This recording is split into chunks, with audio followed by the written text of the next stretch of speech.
So a question that has occurred to me often: why do we attack the peacemakers? Why do we attack those striving to make peace? It's always struck me that in history, throughout human history, those in power most threatened, not by the violent rebels, but by the truly nonviolent peacemakers, those who stand for change in nonviolent ways. And if you think about it, there are so many examples. Gandhi in India, who sought in nonviolence to free India from Britain, and then in nonviolence to create connections between Hindu and Muslim. He was killed.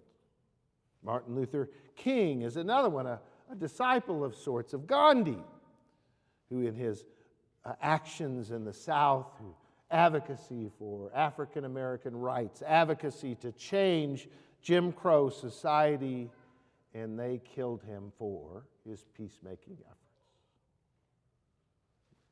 Oscar Romero, if you're familiar with El Salvador, an advocate for the poor who sought to proclaim that God loved the poor, and they killed him for it. We might point to Nelson Mandela as well, right? They didn't kill him, they just put him in prison for 27 years, simply because he sought peace. Think about that.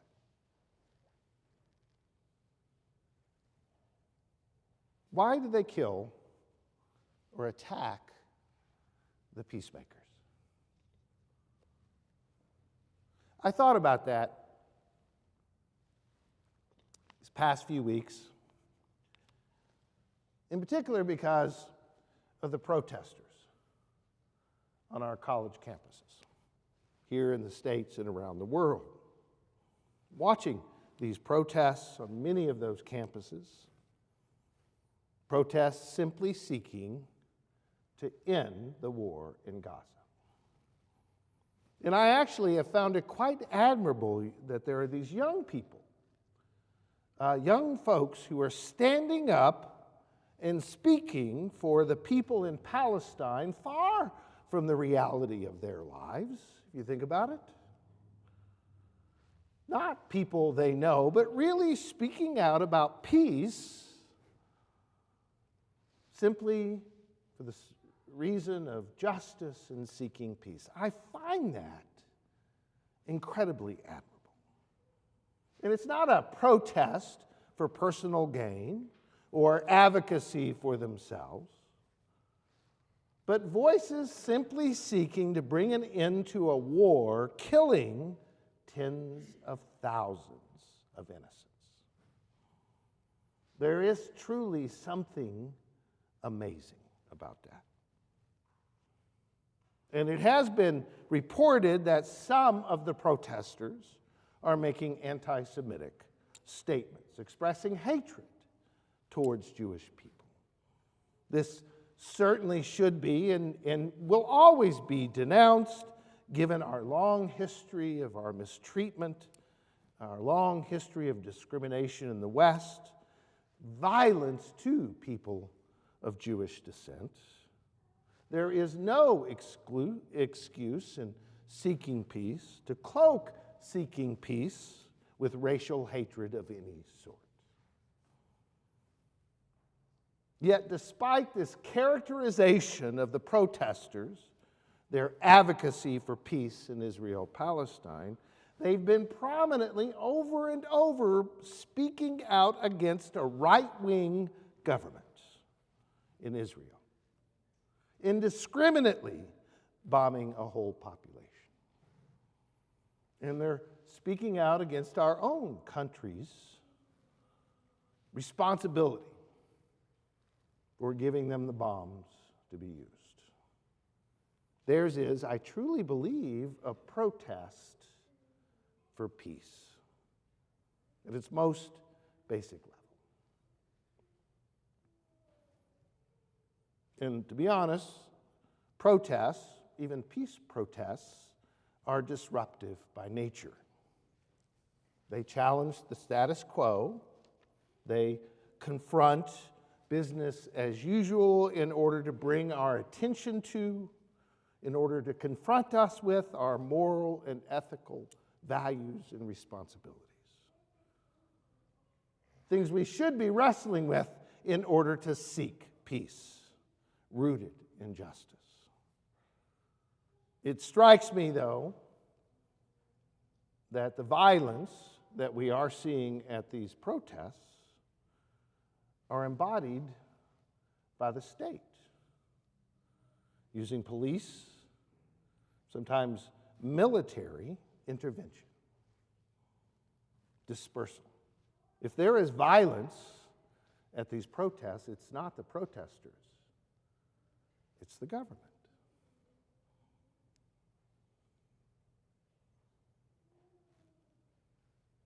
I always try to remember when I think about protests that really that's the description of us. We are the Protestants, if you think about it. Now, in our faith tradition, Jesus is the model of what it means to be a peacemaker. The gospel stories are filled with calls from Jesus to love our neighbor, even the ones we don't like, and to love God, that these two are connected. Jesus over and over again spoke out for the oppressed and powerless, the meek and the weak. And he challenged over and over again. Sometimes some of his harshest words were directed towards religious authorities, to those in power whose unjust actions, whose policies, whose procedures had led to a kind of spirit of domination. Jesus is the very embodiment of nonviolent commitment to peace and justice. And what'd they do? They killed him for it. Now, these past few weeks, we've been reading the words of Jesus that he spoke to his disciples, to his closest friends, to those he truly loved, on the very night he will be arrested, leading to his state execution. In following the peace protests that we call Palm Sunday, he sits down with those he loves, those closest to him. He shares a meal with him. He washes their feet. And knowing that he's about to be taken into custody, knowing he's about to be arrested, about to be executed, he gives them some last words, some encouragement, some comfort in what he sees happening. And he used, and we've listened to the stories, the words of Jesus these past few weeks. He talks about how he's a good shepherd who will watch over his flock. He talks about how he is the vine, that the branches, which are us, should be bearing fruit of love. He gave them the most profound commandment that they're supposed to love one another just as he loved them. And what he does is he prays for them. And some of that prayer we read this morning. And he prays for God's protection for them, for these disciples, these friends. He prays for God to surround them, and he prays for them, encouraging them not to hate, but to love, but most of all, to find joy in life. That's important to him. And he prays that you who have been chosen, as I have been chosen, will be sent out into the world, a message of love, of peace in the world, that they have been sent like him. And in this prayer, he tells them an odd thing. It's kind of a saying we see in church often. You are not to be of the world, but you're to be in it. Not of the world, but in the world. Now, it's interesting, a number of theologians, a number of church leaders will argue that actually the church is chosen the other way. we are, as a church, more often than not, of the world and not really in it, if you think about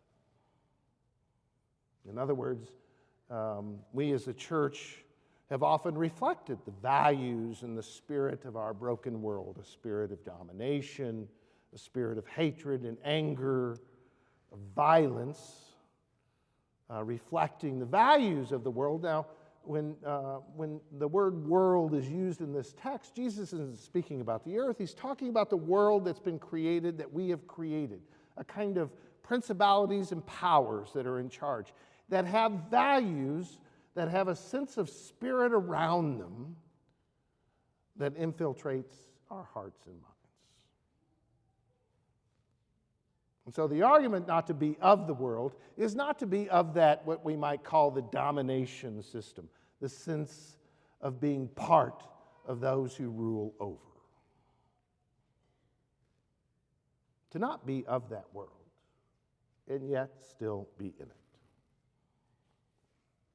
So the question, I think, confronted for me in this text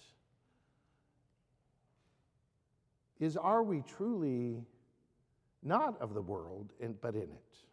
Now, I have to admit that the church, more often than not, probably has retreated from the challenges of the world.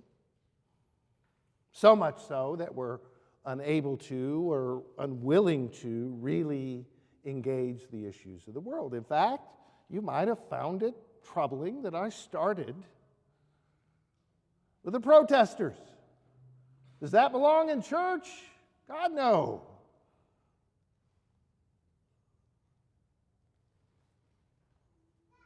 We too often create a discipleship, a church, unable to be engaged in a broken, scary world. We don't really sometimes wrestle with the gospel's claim on our lives and how we are to be engaged in the world, challenging it. Maybe we're more comfortable not having our lives disrupted with protests and disrupted with difficult and challenging questions about our lives, about our role in the world and who we are. Are we really engaged in the world? And this is what struck me, that this line in this passage, what struck me. Jesus says to the disciples, I've given them your word, and the world has hated them. Hated them. Because they do not belong to the world. Just as I do not belong to the world. I don't know about you, but I don't like that.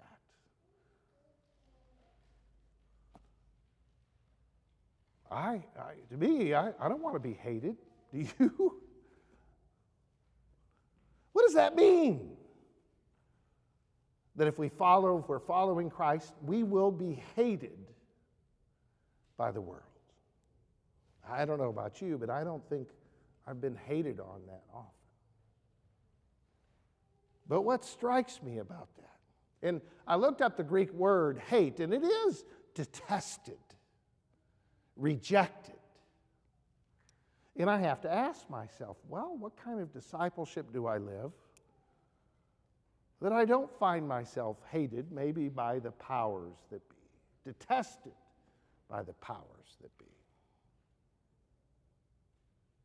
How can I live my life in such a way, holding to the values of the gospel, to its call to love even the enemy? How do I live my life to hold to the values of the gospel, which is not of this world, and yet God has sent that word into the world?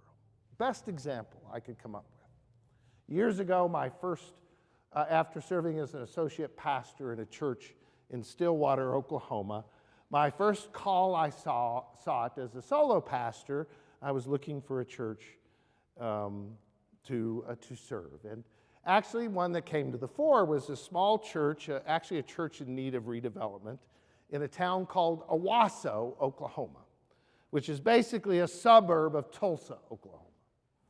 And if you're not familiar, anybody here from Oklahoma or the South, you get a sense of, you kind of know in that kind of culture, that Bible Belt culture, a pretty conservative religious view of the world. And so I remember going, feeling called to this church in Owasso, and part of that call was because of who they were. And I remember, Owasso was so conservative. I remember the first week I was there as their pastor that the city manager bragged to a number of us pastors that here in Owasso we have 40 churches and one bar. And I joked. I said, well, could we trade in one of the churches for another bar? And he didn't laugh.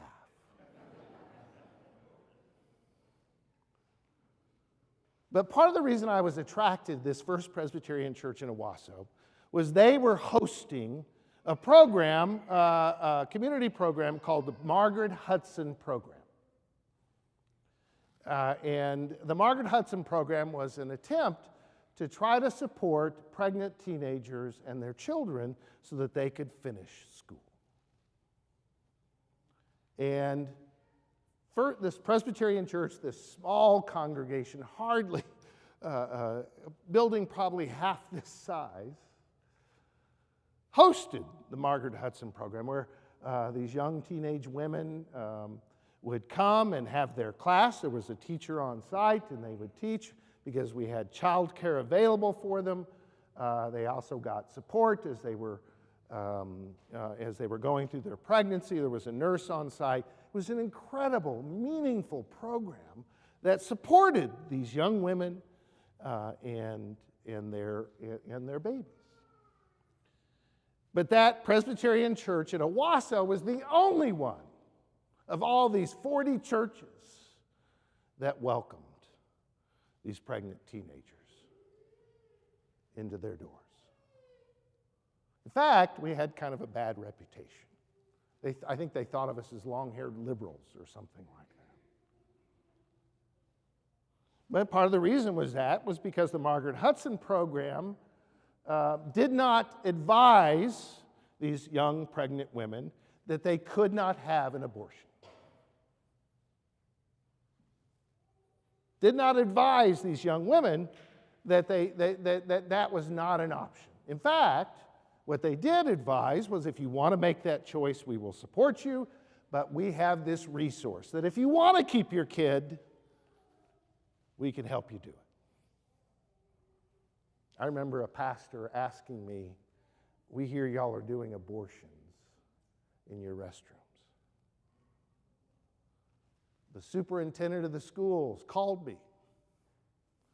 He says, you don't really want those kind of girls in your church. I proudly said, God, yes, we do. I don't know if we were hated, probably detested, but if we are faithful, we cause a little trouble. To God be the glory this day and forevermore. Amen.